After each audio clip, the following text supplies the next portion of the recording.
Kenya still holds. And when I hear my esteemed leader, whom I respect, talking to the public, we are not very far from each other. Martha Karua azungumza wazi kuhusu kuweza kuondoka katika ushirika wa Azimio One Kenya Coalition chini ya kinara wake bwana Raila Odinga.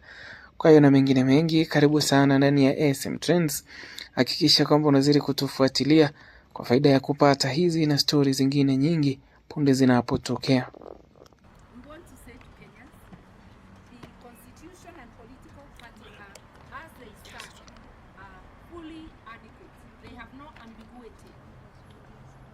What we are having is failure to implement the constitution and the law because of the impunity government. In any talks, the party that makes the talks succeed is the party in power. These talks, because the Kenya Kwanza regime and Ruto himself have nothing but contempt for Kenyans. You fool around for 8 months and you come with zero reports. Zero results. So we are saying, let them adhere to the law. We are not interested in any amendments. We are interested in full and strict adherence to the law. On all the 3 demands, Azimio and the Kenya Kwanza regime, I will say the Kenya Kwanza, in all the 3 demands of Azimio, the Kenya Kwanza regime has failed to deliver. The responsibility of failing to deliver must fall on Kenya Kwanza as the party in power. For any talks to succeed, those holding the reins of power must be willing and act in good faith. Our reading is that the Ruto regime lacked sincerity required to make the talks succeed and deliberately sabotage. Chama cha Narc Kenya ambacho kiko chini ya uongozi wa Martha Karua wameweza kutoa mustakabali wao na kuweza kusema kile ambacho wanahisi kuhusu ile ripoti iliweza kufanywa na National Dialogue Committee, na kuweza kusema yale ambayo wameweza kuona kwamba yanawafaa wananchi mle ndani na yale ambayo hayapaswi kuwa katika sheria ambazo waliweza kuzipitisha.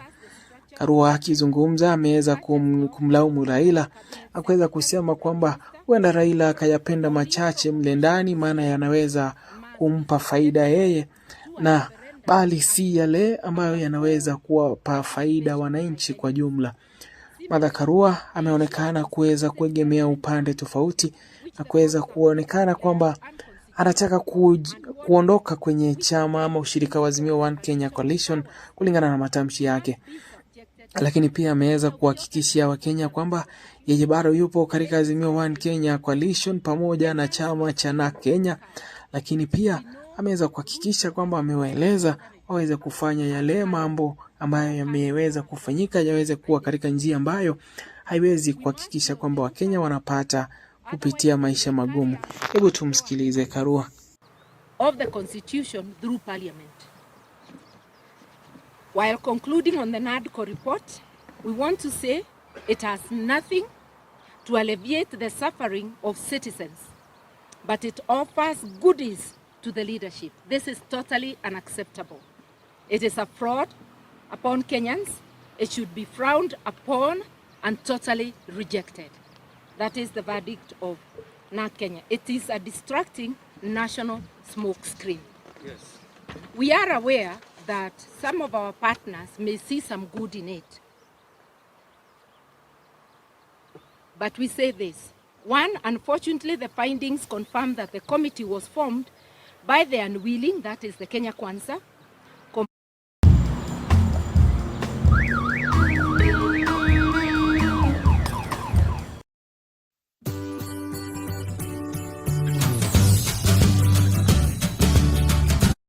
Kenya Kwanza, and was intended to buy time.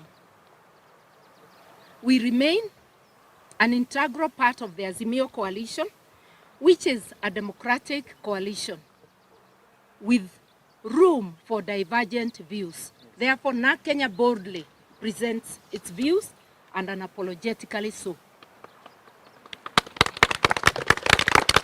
That is all for the NADCO report, but we cannot leave without commenting on the security situation in the country, our attention has been drawn to a statement doing the rounds on social media and also through our membership from the Lamu County that Lamu has been experiencing an undue heightened insecurity with murder, abduction and murder of citizens, a majority of whom come from one ethnic group, mainly the Kikuyus.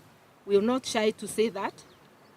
And even this week alone, there's been abduction and murders.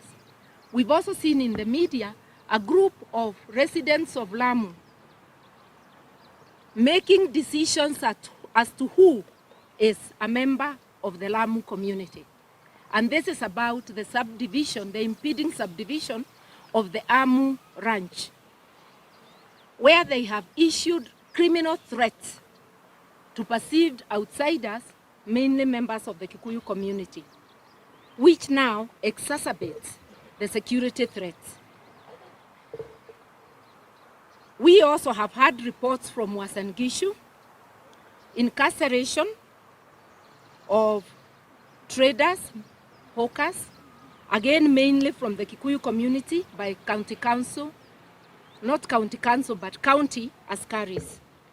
No statement or action has been forthcoming from the Kenya Kwanza regime or the Ministry of Interior in this insecurity in Lamu and in Uasin Gishu. Ruto and Kenya Kwanza must come clean whether he has authorized persecution of the Kikuyu nation and especially the diaspora. It's a very serious issue. We want to remind them that our constitution allows Kenyans to live anywhere they choose. And all over the country, including in the mountain, we have Kenyans from everywhere who are residing there. And in Lamu, we have Kenyans from everywhere, and some are second generation, having been born in Lamu. We want to know, or rather we conclude, the silence of Ruto and the KK regime indicates complicity in this affair. We also want to comment on the weaponization of the criminal justice system.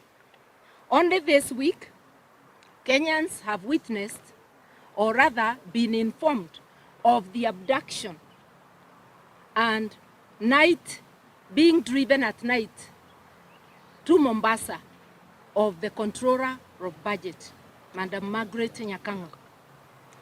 If she has committed an offense, nobody would stop the government from doing whatever they wish.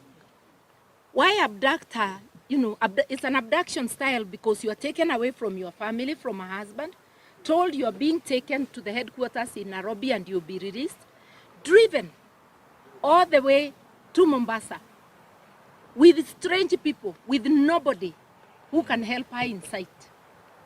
That no legitimate government treats its citizens that way. Yes. Yes. And this is not the only